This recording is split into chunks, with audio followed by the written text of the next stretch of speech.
የቀረቡ ጥያቄዎች አብዛኛዎቹ የስድስት ወር አልፎ አልፎ የሰባት ወር ዳታዎች እና ሪፖርቶች ላይ ተንተርሰው የቀረቡ ሲሆን በአንዳንድ ጉዳዮች ተጠቃልለው የቀረቡልኝን የስምንት ወር ሪፖርቶች እንደማጣቀሻ ልጠቀምባቸው እችላለሁ። ሞር አፕዴትድ የሆነ መረጃ እንዲሆን በመጀመሪያ የኢኮኖሚ ጉዳዮችን አስመልክቶ መንግስታችን የ10 ዓመት የልማት እቅድ ማዘጋጀቱ ይታወሳል።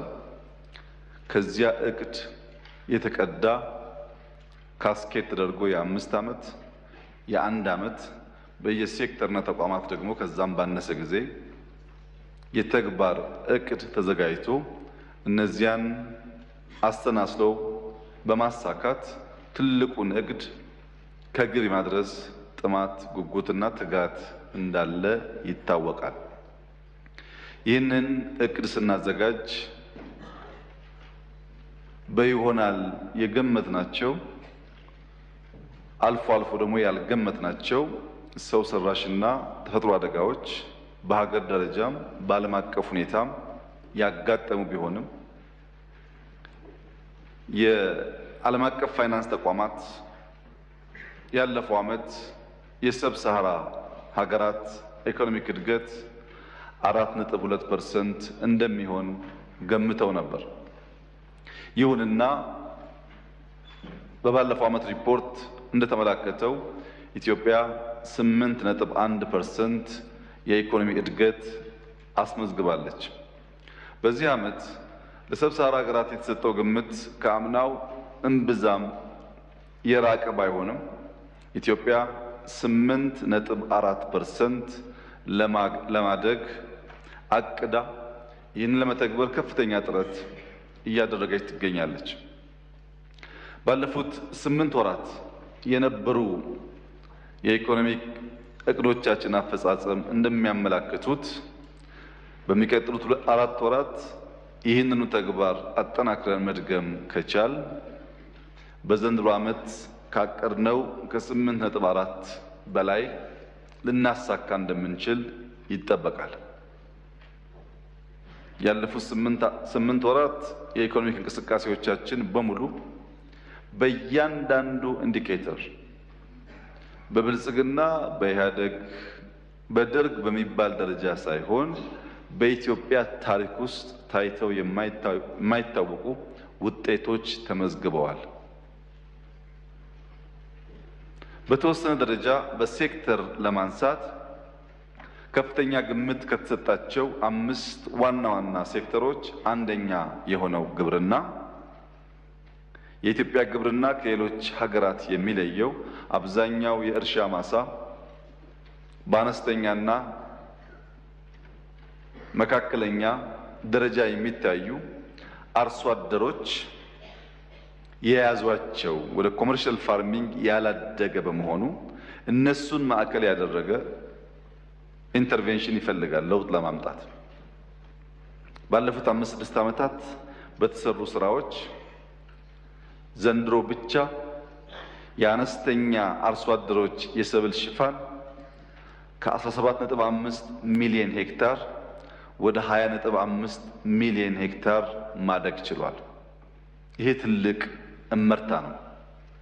ኩታ ገጠም የሚል እንቅስቃሴ መጀመራችን በግልጽ የሚታወስ ሲሆን እስከ ባለፈው ዓመት ድረስ 8.7 ሚሊዮን ሄክታር መሬት በኩታ ገጠም የተሸፈነ ቢሆንም ዘንድሮ ወደ 11.8 ሚሊዮን ሄክታር ማደግ ችሏል።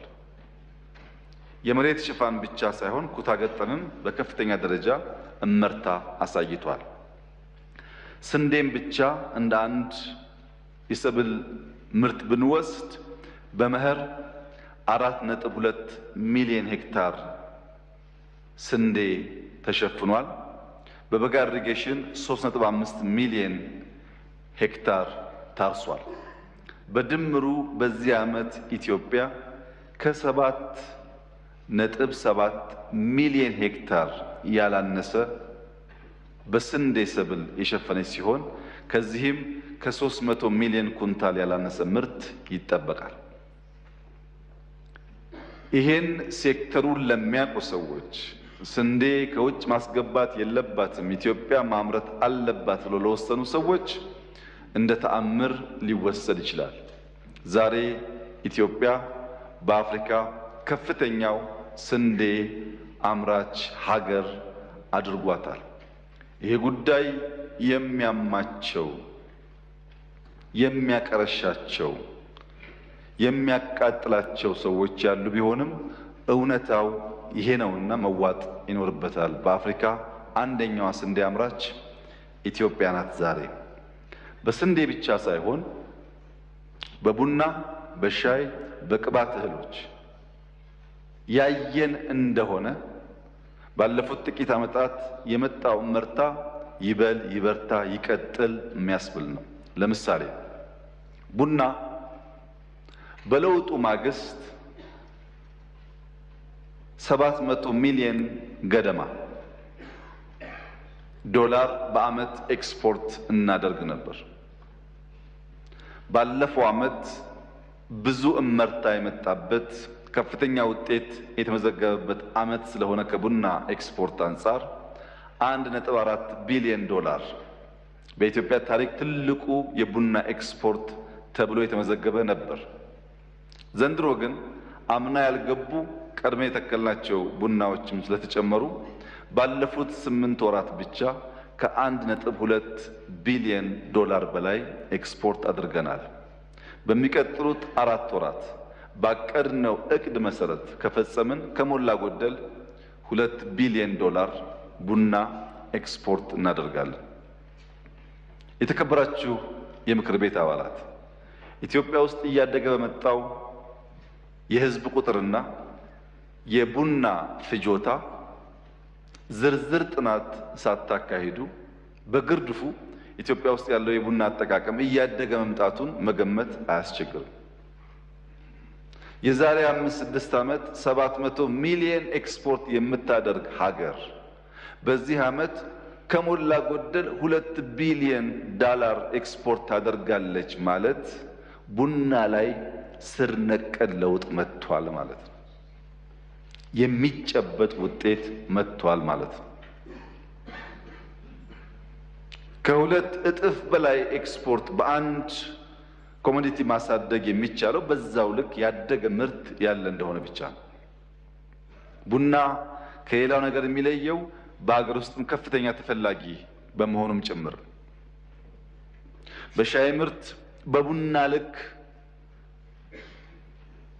ለመናገር የምንችልበት ጊዜ ገና ቢሆንም በርካታ የኢትዮጵያ ገጠር ከባቢዎች ባህር ዛፍ እያነሱ በሻይ ለመተካት እየተሰራ ያለው ስራ ለመስክ ጉብኝት ስትወጡ እንደታዘባችሁት ወይም ታዘባችኋል ብዬ እንደምገምተው በጣም ተስፋ ሰጪ ስራ ነው።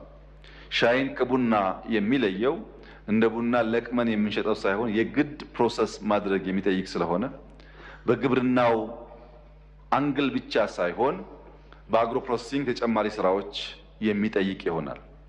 በሩዝ፣ በቅባት እህሎች፣ በተለይም በሌማት አዲስ አበባና አካባቢዋ ብቻ አይደለም፣ ጅጅጋም፣ ባህር ዳርም፣ አሶሳም ብኬድ የተጀመረው የሌማት ትሩፋት ጥረት በእጅጉ ተስፋ የሚሰጥ ነው። በእንቁላል፣ በወተት፣ በስጋ ምርት ኢትዮጵያ ቀድማ የጀመረችው እንቅስቃሴ ትክክለኛ እንደሆነ አሁን ዓለም ላይ ያለው የገበያ ቀውስ በራሱ ጥሩ አመላካች ሊሆን ይችላል። በሌማትም በስንዴም በቡናም በሻይም ኢትዮጵያ በቂ የሆነ ስራ ሰርታለች ብለን ግን አናምንም። አስደናቂ መርታ አለ፣ አንክደውም፣ ፋክት ስለሆነ ከዚያ በላይ ሊሰራ የሚገባው ስራ ስላለ በቅቷል፣ በቂ ነው ብለን ደግሞ አናምንም። ተጨማሪ ጥረት፣ ትጋት እንደሚጠበቅብን እናምናለን።